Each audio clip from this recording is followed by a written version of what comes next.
ಇದು Upparpet police station, market, ಇದು ಕಲಾಸ್ಪಳ್ಳೆ, ಆ ಥರ ಪೊಲೀಸ್ ಸ್ಟೇಷನ್, ಯಾವುದೇ ಜಾಸ್ತಿ ಮ್ಯಾಕ್ಸಿಮಮ್ ಪೊಲೀಸ್ ಸ್ಟೇಷನ್ಗಳಲ್ಲಿ ಮೊದಲಿಂದ ಹಿಡಿದು ಈಗ ಗಂಟನು ಏನು ಮಾಡ್ತೈತೆ ಅಂತ ಹೇಳಿದ್ರೆ, ಒಂದು ಅಕ್ಯೂಸ್ ಹಿಡಿತಾರೆ, ಅವ್ನಿಗೆ ಏನೋ ಒಂದು ಮಾಡ್ತಾ ಇದ್ದ ಅಂತ ಒಂದು ಅನುಮಾನಿಸ್ತವಾಗಿ ಸಸ್ಪೆಕ್ಟ್ ಮೇಲೆ ಕರ್ಕೊಂಡ್ ಬಂದಿರ್ತಾರೆ, ಅವನೇನೋ ಮಾಡ್ತೀನಿ ಅಂತ ಹೇಳ್ತಾನೆ. ಇನ್ನೊಂದು ಟೀಮ್ ಇರುತ್ತೆ, 4-5 ಟೀಮ್ ಇರುತ್ತೆ, ಕ್ರೈಮ್ ಟೀಮ್ ಇರುತ್ತೆ, ಅವರು ಒಂದು ಸಸ್ಪೆಕ್ಟ್ ಅಂತ ಕರ್ಕೊಂಡ್ ಬಂದಿರ್ತಾರೆ, ಅವರು ಸಸ್ಪೆಕ್ಟ್ ಅಂತ ಕರ್ಕೊಂಡ್ ಬಂದಿರ್ತಾರೆ. ಯಾರಿಗೋ ಇನ್ಫಾರ್ಮೇಶನ್ ಕೊಟ್ಟಿರ್ತಾನೆ ಸರ್, ಕ್ರೆಡಿಬಲ್ ಇನ್ಫಾರ್ಮೇಶನ್, ಬಾತ್ಮಿದಾರರು ಮಾಹಿತಿಯನ್ನು ಕೊಟ್ಟರು, ಆ ಪ್ರಕಾರ ಅವನಿಗೆ ಕರ್ಕೊಂಡ್ ಬಂದ್ರು ಅಂತ ಒಂದು ಇದಿರುತ್ತಲ್ಲ, ಕರ್ಕೊಂಡ್ ಬರ್ತಾನೆ, ಏನಿರಲ್ಲ. ರಾಂಗ್ ಇನ್ಫಾರ್ಮೇಶನ್ ಕೊಟ್ಟಿರ್ತಾರೆ, ಅದ್ರ ಮೇಲೆ ಅವರು ದುಡ್ಡು ಖರ್ಚು ಮಾಡಿರ್ತಾರೆ, ಕ್ರೈಮ್ ಸ್ಟಾಫ್ ಇರ್ಲಿ, ಪೊಲೀಸ್ ಸ್ಟಾಫ್ ಇರ್ಲಿ, ದುಡ್ಡು ಖರ್ಚು ಮಾಡಿರ್ತಾರೆ. ಏನ್ ಸರ್ಕಾರ ಕೊಡಲ್ಲ ಅವ್ರಿಗೆ, ಅವ್ರು ಖರ್ಚು ಮಾಡಿರ್ತಾರೆ, ಅವ್ರು ಪೆಟ್ರೋಲ್ ವ್ಯಾನ್ಗೆ ಅದಕ್ಕೆ ಇದಕ್ಕೆಲ್ಲ ಖರ್ಚು ಮಾಡಿರ್ತಾರೆ. ಅವ್ನು ಗಿಡಿಗಾತುಗೋಸ್ಕರ 10 ದಿನ 8 ದಿನ ಮನೆ ಮಠ ಬಿಟ್ಟು ಎಲ್ಲೆಲ್ಲೋ ಹೋಗ್ತಾರೆ. ಇಲ್ಲಿಂದ ಅವ್ನು ಯಾರೋ ಇನ್ಫಾರ್ಮೇಶನ್ ಕೊಡಿದ್ರೆ, ಸರ್ ಇಲ್ಲಿಂದ ಎಲ್ಲೋ ಗದಗಲ್ಲಿ ಹೋಗ್ಬಿಟ್ಟು ಎಲ್ಲೋ ಬಚ್ಚಿಕೊಂಡಿದ್ದಾನೋ, ಈ ತರ ಕಳ್ತನ ಮಾಡಿದಾನೋ, ಅವನ ಹತ್ರ ಏನೋ ಆಯ್ತಾ ಅಂತ ಹೇಳ್ತಾರೆ.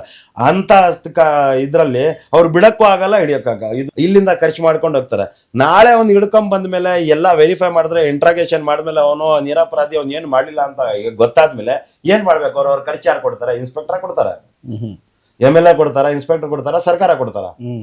ಅದಕ್ಕೆ ಏನ್ ಮಾಡ್ಬೇಕು? ಅವರು ದುಡ್ಡು ಕೈಯಿಂದ ಹಾಕಿರ್ತಾರ, ಅವ್ರು ಏನ್ ಸಂಬಳದಲ್ಲಿ ಬಾಳ್ಬೇಕು ಅವರು, ಮತ್ತೆ ಅವ್ರು ಖರ್ಚು ಮಾಡಿರೋದು ಯಾರು ಕೊಡಲ್ಲ.